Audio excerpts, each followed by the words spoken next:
唐中晚期，宦官拥立宣宗上位，为安抚宦官，宣宗令其掌禁军，护卫宫禁。与此同时，宣宗特设三法司，着安郡王萧锦瑜统管天下刑狱事务。三法司办案极重仵作之用，每年于京中设仵作临考，诸事不限，有才者居之。故每逢考季，各地仵作纷纷前来应考。来，你拿好啊！慢走，慢走啊！再来啊！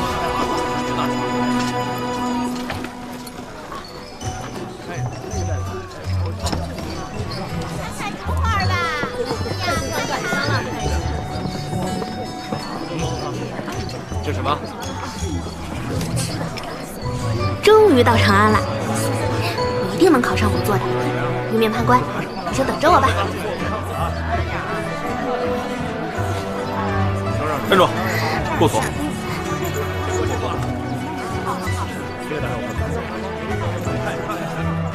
过去吧。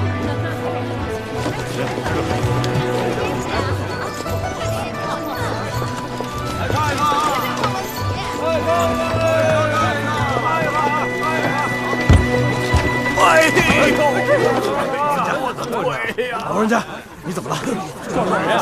没事吧？实在对不住，要不我带你去看郎中吧。老头子不敢耽误您发财，不用麻烦了。我就一把老骨头，这伤处好奇怪啊！只是这一碰，可能就几个月下不了田。为何红而不胀？实在是没闲钱去看郎中，要是方便，还望您能给几个医药钱。好吧。哎，等等！谢谢大谢谢谢谢谢谢。哎呦！你骗人，这伤是假的。你这伤就是用来唬人的，摸上去虽然微微发热，但是一点都没有肿胀发硬的感觉。而且你们看，这伤处色泽单调，边界又格外清晰，一看就是用烧制榉木树皮的法子伪造的。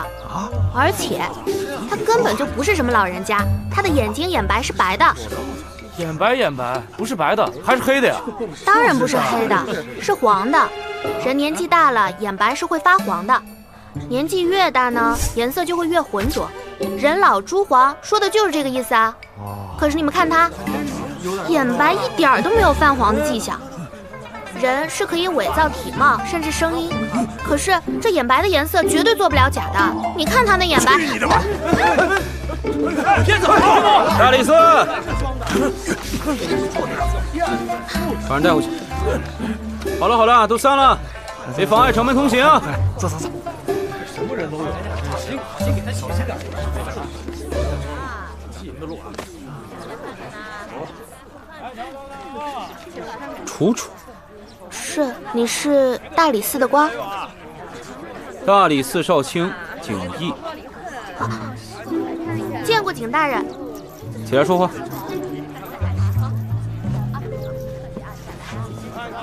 哦，这可不是平常人的东西。说吧，在长安干什么？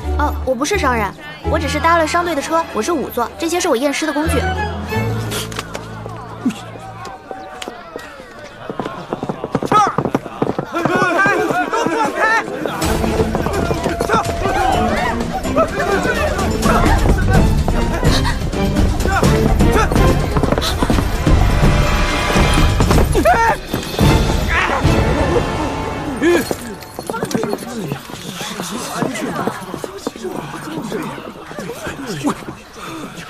谁吃了雄心豹子胆？吴家，你是不是眼瞎？让你看看谁眼瞎！我说你，奴婢拜见安郡王，奴婢瞎了眼，不知安郡王在此。大唐律，闹事跑马，杖责50。武将是。安郡王，奴婢是奉了秦公公之令，出宫抽检神策军账目，他老人家还等着奴婢回。你怎么这么啰嗦？吴大人，接手用的，接手用的，要的就是这味儿。接手用。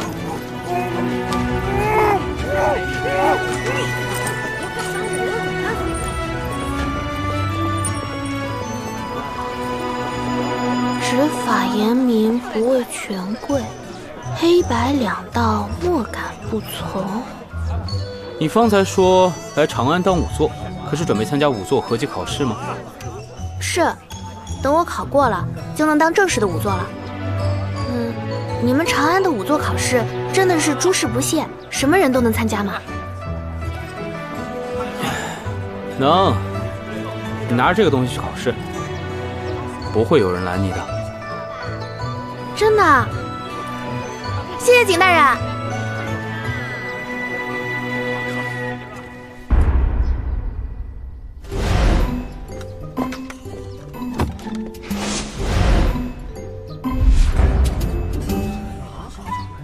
哎，大哥啊，昨天不是考过了吗？怎么今天还考啊？走后门进来的事，连这都不知道。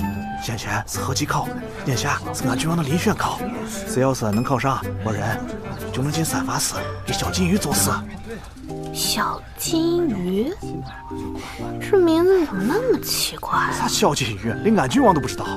我是三法司大小官员都害怕的人。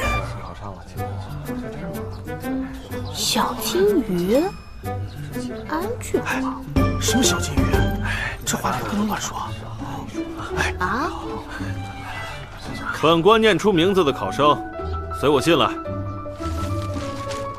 黔州处士楚楚。我是楚楚。端平拿稳，小心脚下啊！都利落点儿。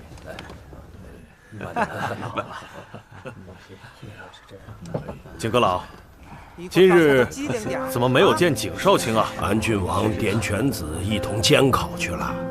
圣上下旨限期查破秘书郎的案子，算下来这已经是最后的期限了。安郡王竟还有心思考什么仵作，真沉得住气呀！哼，年少狂妄！哎，韩尚说慎言呐，安郡王也算是你的上官，不可不敬啊！上什么官呀？这刑部、大理寺、御史台，自大唐开国以来，就是三司各尽其职，共掌着刑狱之事。可如今圣上也不知道怎么想的，专门为他设了个三法司，凌驾于我们三司之上。哎呀，我们三司的官员还要听这个乳臭未干的小儿差遣，黄口小儿不知轻重。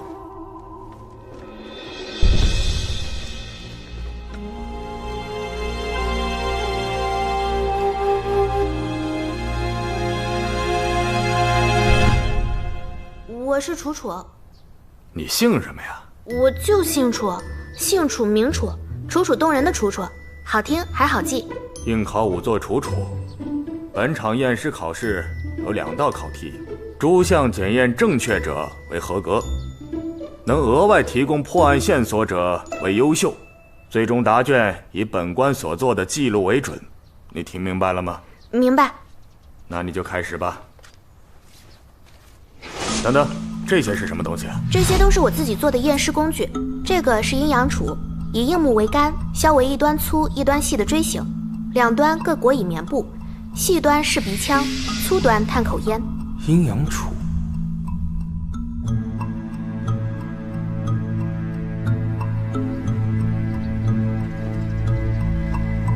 这人既被火烧过，还被水泡过，手臂脖颈隐约有红褐色树枝状纹路，右手指骨有灰白色的骨珍珠，死者皮肉上的黄色脂膏不全是凝固的尸油，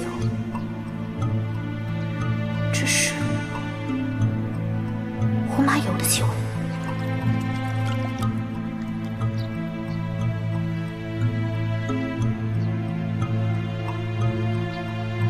死者男，年30有余，身高约5尺，尸体肉色焦黑，肢体蜷曲，死于大概半月前。死因呢？他的口鼻里应该就有答案。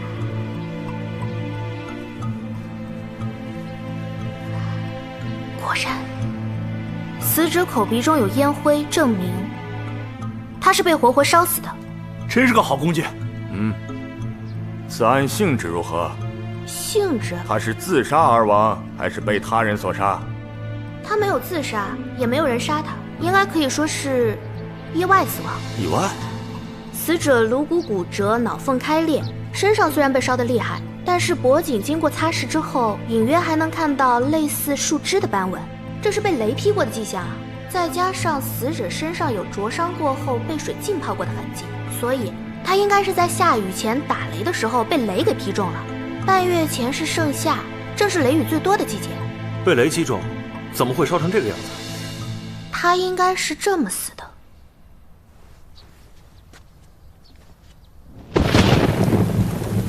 死者应该是手里提着灯笼，走在雨中。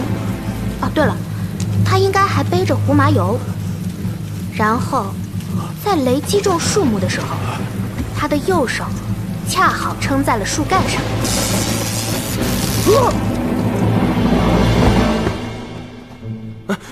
哎，你这是干什么？赶紧起来，好好说话。我就是模仿一下死者的死亡过程。有点意思。死者不幸被雷劈中，瞬间晕倒在地。刚巧他手中又有火种和易燃的胡麻油，火种引燃了胡麻油，就在他昏迷的时候，活活把他给烧死了。这个人虽然已经烧得很厉害了，但还是摸得出他的肋骨、手臂、小腿都曾经骨折过，而且不止骨折过1-2次，还都是伤在豁出性命跟人打架时候的易伤部位。如果烧得没有那么厉害，应该还能看到他身上的伤疤。就算脾气再差的人，也不可能3天2头跟人不要命的打架吧？除非他就是靠这个吃饭的。你还知道什么？我就只知道这些了。大人，我能验下一个了吗？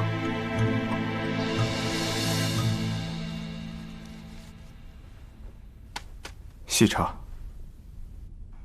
哎呀，景阁老，您有所不知，如今这安郡王拿去作为考题的2具尸体，皆是京中未结之命案，其中有一宗就是这秘书郎严明的案子。严明？死者男，年40有余，肉色黄紫，口鼻、胸前、两肋也有腐变，应是死于半月前。他心口那处锐器贯穿上是他唯一的伤处，也是致命的伤处。锐器的形状应该是尖头，脉杆粗细，起码有3尺长。这尖头、脉杆粗细、3尺长的凶器，到底是个什么东西？这个我不知道。你都能猜出这东西的样子，还推断不出来是什么东西吗？这可不是我猜出来的，是我验出来的。我学过的呀。仵作之责，乃详实记录其所见、所嗅、所闻、所触。见之、嗅之、闻之、触之为知之，否则为不知。推演决断，非仵作分内之事，非有十足把握，不可妄言。他怎么会知道？什么？我是说，验出什么就说什么，我只能说我验出的，其他的要是没有十足的把握，不能瞎说。我还知道一个，我知道他是被人杀死的，而且他知道凶手是谁。废话，怎么着？你还要把他叫起来问问呢？我不是这个意思，我是说他认识凶手，凶手也认识他。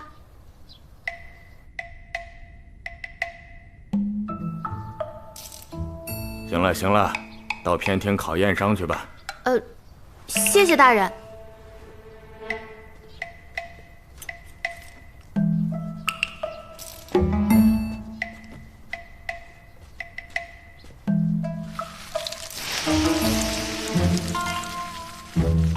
哟呵，还懂得仵作规矩，知道争促屈位。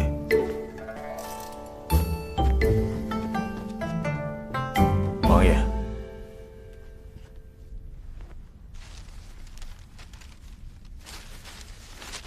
这就是景少卿关照的那名女仵作。正是，王爷明察。若不是景少卿的意思，小人们岂敢放一个女子进来验尸？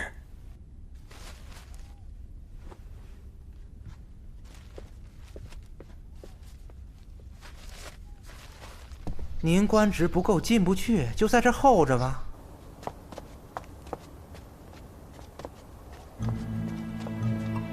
陛下，薛翰林到。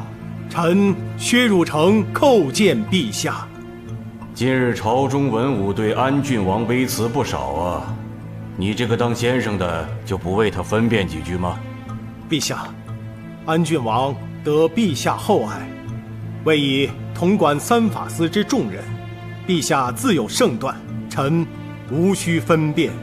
朕将三法司交给他，就是看中他骨子里有他父亲萧衡当年那股子清正之气，但为官办案是两码事。秦鸾，奴婢在。朕记得当年萧衡察举西南逆党时，是你带人前去策应的吧？是，陛下真是好记性啊！陛下圣谕，剑南节度使陈英伙同驸马萧衡起兵谋反，就地诛灭。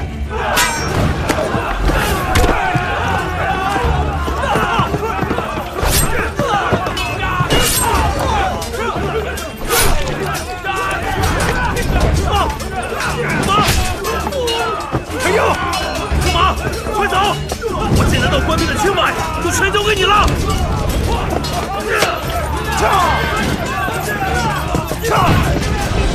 可惜老奴无能，愧对了文宗皇帝的重托，未能将驸马活着带回来，老奴有罪。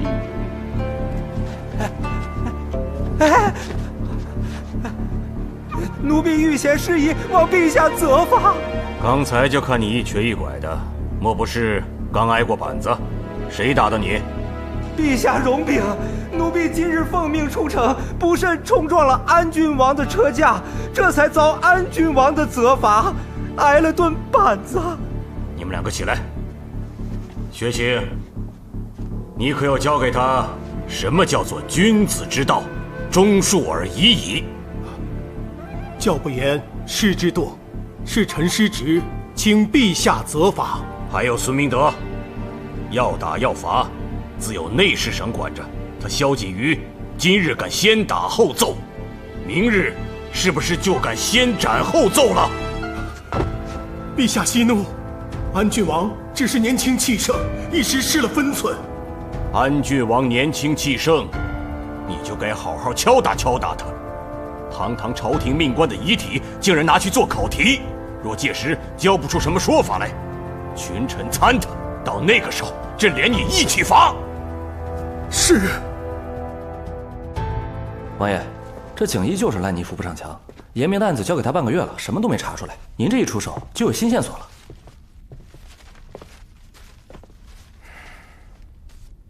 这案子是有些难为他了。王爷，这个女仵作是您看中的？不，是景逸希望我看中的。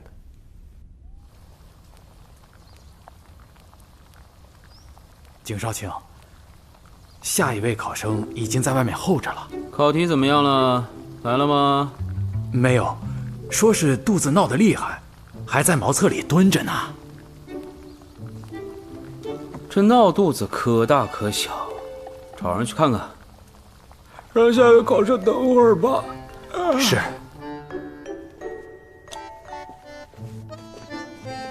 哎，你且老实在此候着，不得乱跑，不得喧哗，不得东张西望。待会儿考题来了，就开考。是。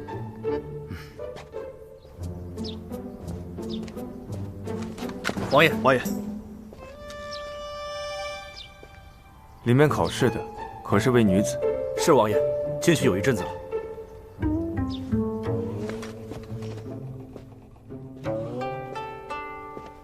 他额头带伤，是我的考题吧？哎，你就是那个活尸体吧？哎呦，你你怎么才来啊？我都等你好半天了。好，哎，大人，我的考题来了，我可以考试了吗？放肆！能。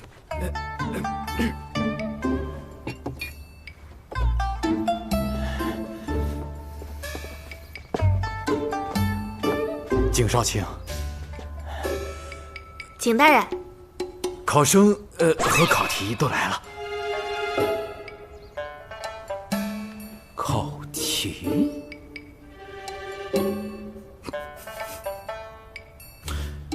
行吧，既然这考生和考题都来了，那就开始吧。伤者男，身长6尺，额上有伤一处。你蹲下。你蹲下来，我才能看清楚啊。让你蹲下就蹲下，既然选择了来当考题，就得配合到底。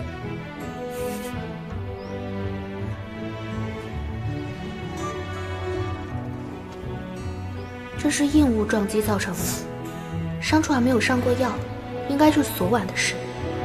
伤处除血瘀外，还有均匀轻微的擦伤，应该是被一个扁平形状、打磨不太精细的硬木质器物撞击造成的。对不起啊，对不起。左手手背有一道手掌宽的淤伤，是重物挤压造成的，应该是人踩的，还是被男人踩的？掌根处的伤是手掌撑在平滑的硬物上造成的，这几处伤几乎都是同时发生的。乞丐，好了，你可以把衣服脱了。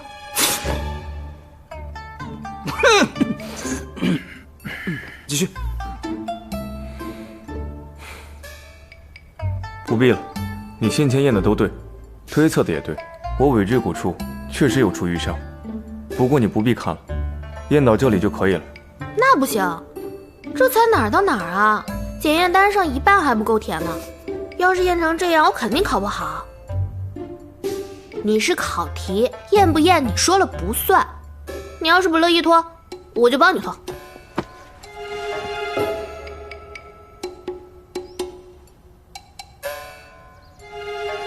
他想干嘛？他想干嘛？他想干嘛？他想干嘛？我何时说过我是考题？你刚才在外面的时候，我说过吗？没有。你明明就说了呀。我只说你能够开始考试了。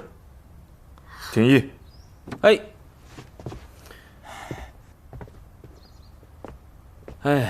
下官在，王爷有什么吩咐？下官失礼，请王爷恕罪。王爷，你就是那个安郡王小金鱼？放肆！不得胡言乱语，还不向安郡王行礼谢罪？你的官儿比刺史大人还要大吗？你这是干什么？我以前没见过这么大的官，但我见过刺史大人。那年前州刺史大人上我们镇上的时候，我们县令老爷专门教过我们的，只要见到刺史大人就得下跪磕头。给刺史大人磕是磕一个，您的官比刺史大人还要大，我就多磕了几个，多磕几个够不够啊？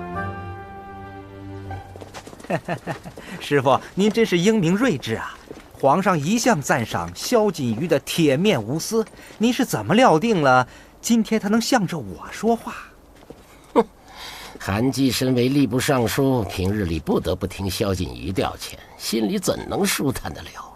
知道他用朝廷官员的尸体来考仵作，必然参上他一本。他萧锦瑜平时里得罪的人，必然也乐得出来帮腔。莫说是思过，今天就是将这50板子发挥到他萧锦瑜身上，也是不无可能的。都说这萧锦瑜是足智多谋，依我看呐，还是师傅您技高一筹。哼，别说是一个萧锦瑜啊，那就是他爹萧恒在世。哼，哎呦，我这张嘴，师傅息怒。圣上今日提起了这事。萧恒跑了，给我追！快！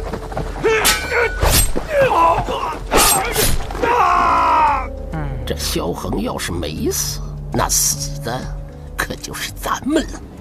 是，多动点脑子，少动点嘴，不然你小命不保。是。见过秦公公。哦，周将军，借一步说话。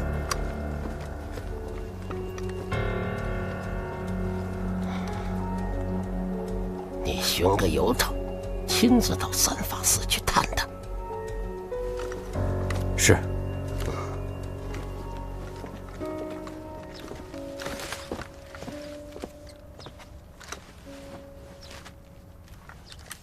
王爷，前面的考试都已结束了。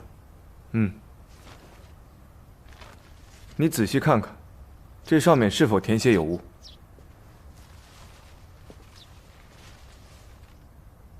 都是我自己填的，没错。你是黔州关岭县平乐镇人。出自官宦世家，书香门第，家中世代忠良。是。一派胡言。你分明出自仵作世家，家中祖父尚在。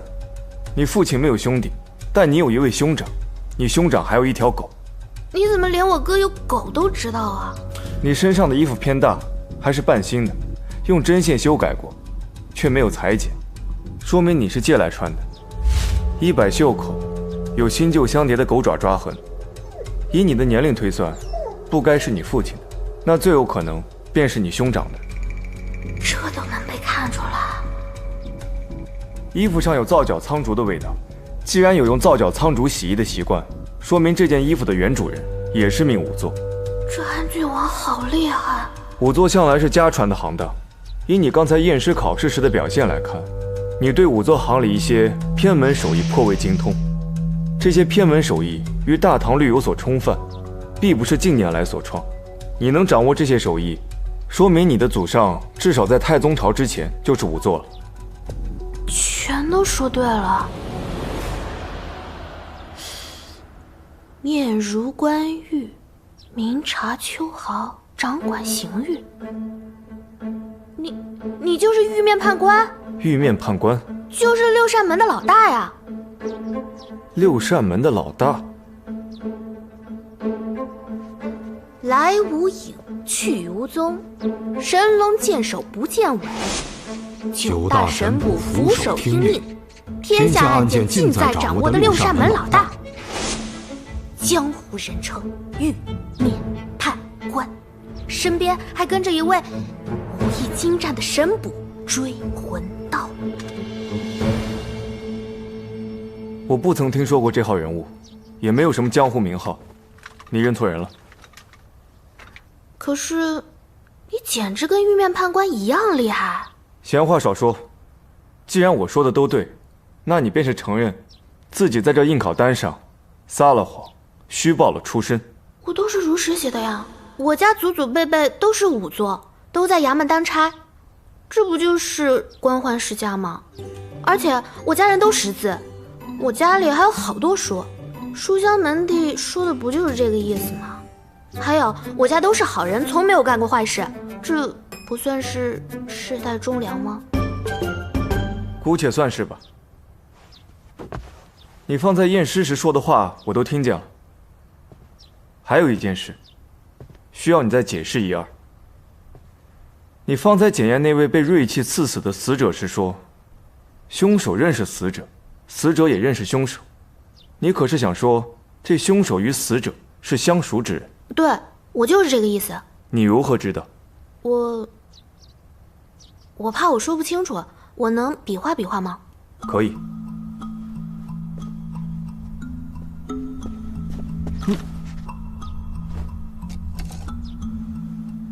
以死者的伤口推断，死者被害时应该是正面对着凶手的，就像这样。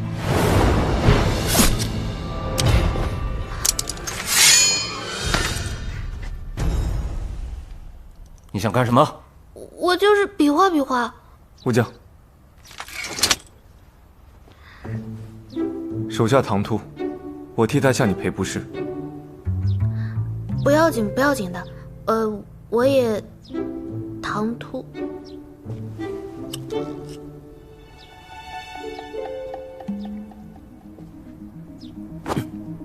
就算死者是这么遇害的，这跟与凶手认不认识有什么关系啊？死者如果不认识凶手，那死者被害时的反应应该跟他是一样的，只要有一点挣扎躲闪，伤口就不会像现在这样整齐。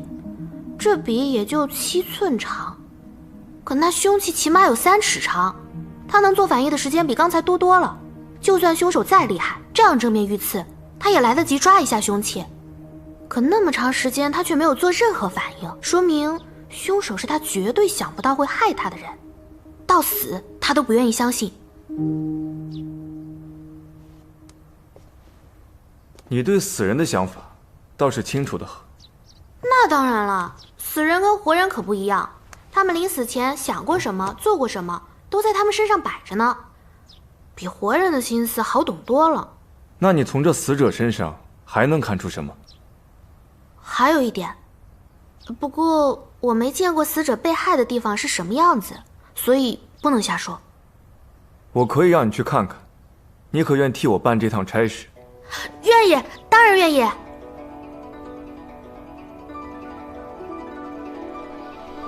王爷，你真的不知道六扇门吗？六扇门可厉害了，里面还有女捕头呢。我还以为天底下只有六扇门才收女人当差呢。你确定他没撒谎？我怎么听他满嘴胡话？我在王爷身边就是靠识人辨谎的本事混饭的。你就算是信不过我的人，还信不过我家传的本事吗？听说他是你从大街上捡回来的。是。什么叫大街上捡回来的？我是看中他跟王爷的缘分，是吧？看上了。我说真的。小的叩见王爷。什么人？起来。小的是福生客栈的伙计，那个丫头片子，她一个仵作跑到我们那儿住店就够晦气了，她居然还跑了不付房钱，她还留了个破石头，说什么要去参加3法司考试。这石坠怎么会在这儿？这个楚楚到底是什么人？这就是想骗人赖房钱。不是，我没想赖房钱。我一早醒来发现钱袋不见了，又急着去考试，就先把这坠子压在客栈了。我在桌子上写了字条，还按了手印呢。我一挣到钱就会回客栈付房钱，把坠子赎回来的。赎这么块破石头，你糊弄谁呢？这不是块破石头，我看你分明就想赖账。我没有。他欠了你多少钱？王爷明察，算上食宿再加上灯油蜡烛钱，共是37文，小的句句属实。廷议。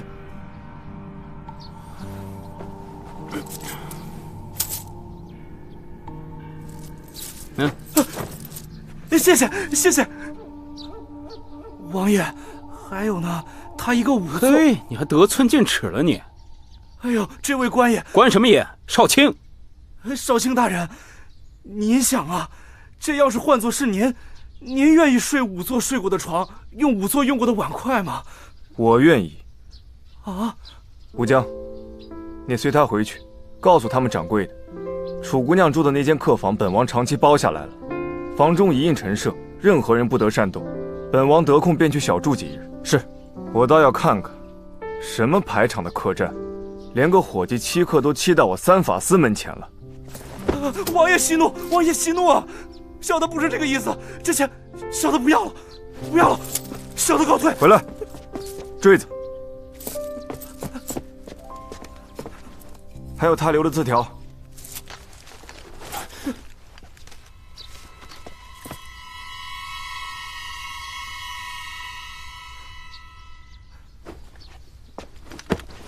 走。官爷饶命！官爷饶命！小的再也不敢了。谢谢安郡王，我掏的钱。也谢谢景大人。等我挣钱了，我一定还给你。免了，免了。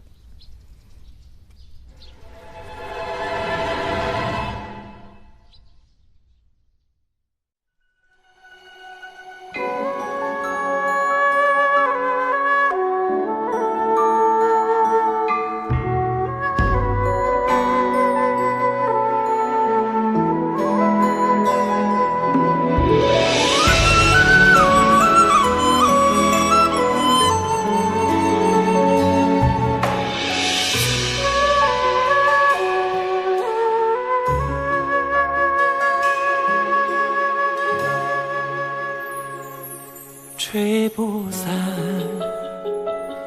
剪不断，没遇见是对你的想念。